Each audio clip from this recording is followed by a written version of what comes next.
Welcome back ناظرین. ریاض بھائی، یہ جو لوگ آج جن کو چھوڑا گیا یہ ملزم ہیں اب یا مجرم ہیں؟ یہ تو کنوکشن کے بعد ہے نا.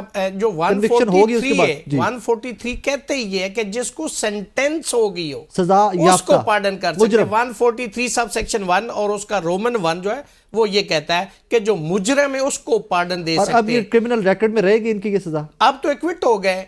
ایکویٹل ہو گیا مطلب بری، مطلب انہیں معافی دے دی گئی نا، معاف ہو گیا. تو جو اب اس میں یہ کوشچن دیکھا جائے، کنوکشن ان کی ہے، کنوکشن ان کے ریکارڈ پہ یہ رہے گی، لیکن ان کو چونکہ معاف کر دیا گیا ہے تو جتنی انہوں نے سرو کی ہے یہ سٹیٹس اگر ایکویٹل ہوتی تو پھر وہ ان کے ریکارڈ پہ نہ رہتی. ہاں، کنوکشن رہے گی. بھائی صاحب یہ ریکارڈ میں رہے گی ان تمام لوگ، ان کو سزا یافتہ ہی کنسیڈر کیا جائے گا؟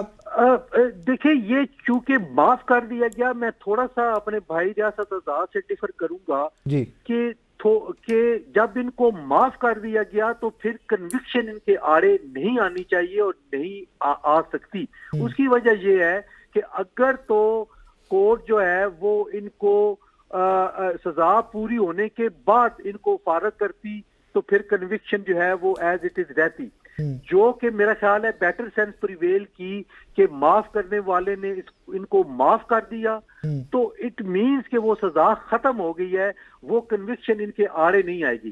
All right. میں اس میں ایڈ کروں گا یہ سزا چونکہ جو ریمیننگ پورشن ہے اس کی معافی ہے، باقی جو سرو کر گیا وہ اس کے ریکارڈ پہ رہے گی، کنوکشن انٹیکٹ رہے گی. ایک منٹ یہ اگر جس طرح میرے بھائی یہ فرما رہے ہیں کہ ریمیننگ سینٹینس کو انہوں نے معاف کیا ہے تو پھر سینٹینس رہے گی، لیکن اگر پوری سزا کو اگر انہوں نے معاف کر دی ہے، معافی لکھا ہے، تو پھر وہ ایکویٹلی تصور ہوگی، وہ کنوکشن نہیں ہوگی. پاشا صاحب اب یہاں پر اگلا سوال پھر یہ آئے گا کہ اگر ساری سینٹنس کو معاف کیا ہے تو جو 20 مہینے ان بچوں کے جیلوں میں اور یہ ملٹری کسٹڈی میں گزرے ہیں ان کا جواب دے کون ہوگا؟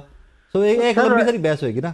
نہ یہ لمبی بحث بھی نہیں ہے. دیکھیں آپ کو یہ بھی پتا ہوگا کہ یہ جو ہمارا کرمنل جسٹس سسٹم ہے پاکستان میں، اور آپ نے دیکھا ہوگا کہ لائف امپریزنمنٹ کا کیس ہوتا ہے اور وہ 10 یا 12 سال کے بعد جب سپریم کورٹ آف پاکستان میں الٹیمیٹ کورٹ آف لا میں وہ جاتا ہے اور وہاں پہ کورٹ اس کنکلوژن پہ پہنچتی ہے کہ اس کو سزا غلط دی گئی ہے اور وہ اس کو بری کر دیتے ہیں، تو پھر یہ سوال تو وہاں بھی پیدا ہوتا ہے.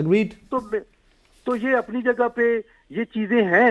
اسی لیے کورٹس یورپ میں آپ دیکھیں، امریکہ میں دیکھیں کہ چاہے بڑے سے بڑا جرم بھی کیا ہو تو وہ اس کو بیل آؤٹ کر دیتے ہیں، تاکہ الٹیمیٹلی اگر وہ بری ہوتا ہے تو اس کی جو وہ 10 5 یا 8 یا 15 سال وہ اندر رہتا ہے وہ نہ رہے، کیونکہ اس کا کوئی حساب نہیں دے سکتا.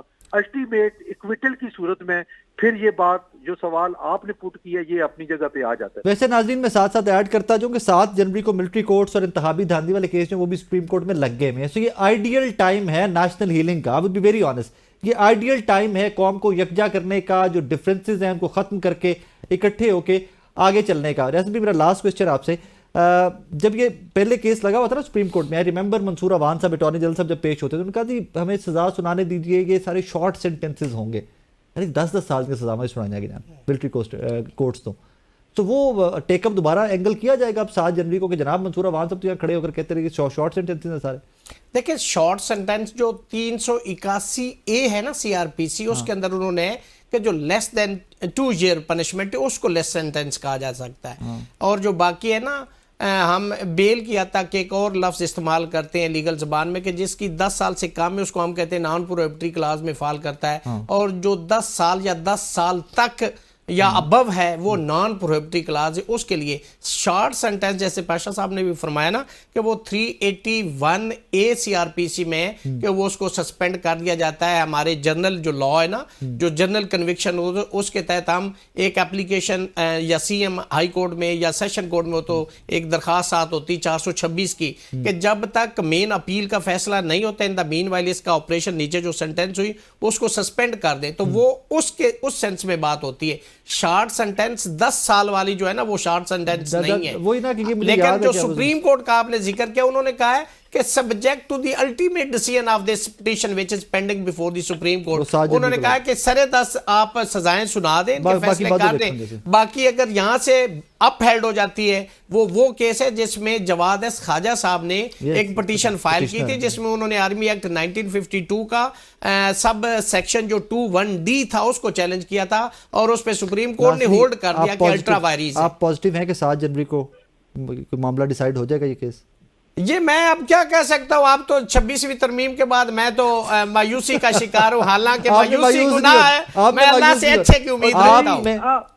یہ ریاست صاحب مایوس نہ ہوں. نہیں, میں نے کہا مایوسی گناہ ہے, میں اللہ سے اچھے کی امید رکھتا ہوں. جاتے جاتے اور لائٹر نوٹ مائنڈ نہ کیجئے گا بڑے بھائی, پاشا صاحب مائنڈ نہ کیجئے گا. ریاست بھائی اور میرے جیسے لوگ پتہ ہے مایوس کب ہوتے ہیں, جب آپ جیسے ہمارے بڑے بھائی دوسری سائڈ پہ کھڑے ہو جاتے ہیں تو ہم تھوڑے مایوس ہو جاتے ہیں. دوسری سائڈ پہ نہیں, ہم آئین اور قانون کے ساتھ ہیں. ایک بات میں کلیئر کرتا چلوں, یہ بھی ایک بڑی غلط بات ہو رہی ہے, اس کو بھی ختم ہونا چاہیے کہ یہ جو 7 جنوری کو جن ججز نے یہ سننی ہے نا پٹیشن یا کوئی اور سننی ہے, یہ وہی ججز ہیں جو 26ویں ترمیم سے پہلے کے ججز ہیں جو کہ سپریم کورٹ آف پاکستان میں ایلیویٹ ہوئے ہیں, اور جن کے کئی کیسز کی واہ واہ اور شاباش کے ڈونگرے. اچھا, ان کو پاشا صاحب پیک اینڈ چوز کر کے لگایا کس نے؟ امین الدین خان صاحب کی کوئی ایک لینڈ مارک ججمنٹ مجھے بتا دیجئے پلیز. دیکھیں میں آپ کو بتا سکتا ہوں امین الدین خان صاحب ایک ججمنٹ سر, جس میں انہوں نے کہا تھا کہ 12 جولائی کی ججمنٹ میں الیکشن کمیشن کو کہا تھا کہ آپ نے عمل درآمد نہیں کرنا. تھینک یو بھائی صاحب, تھینک یو ویری مچ. ناظرین آزاد صاحب بہت شکریہ, آج کا شو آپ نے دیکھا. اس دعا کے ساتھ اجازت دیجیے کہ ڈیز ٹو کم انشاءاللہ پازیٹیو ڈیولپمنٹس آپ کو مجھے سننے کو ملے. اللہ حافظ.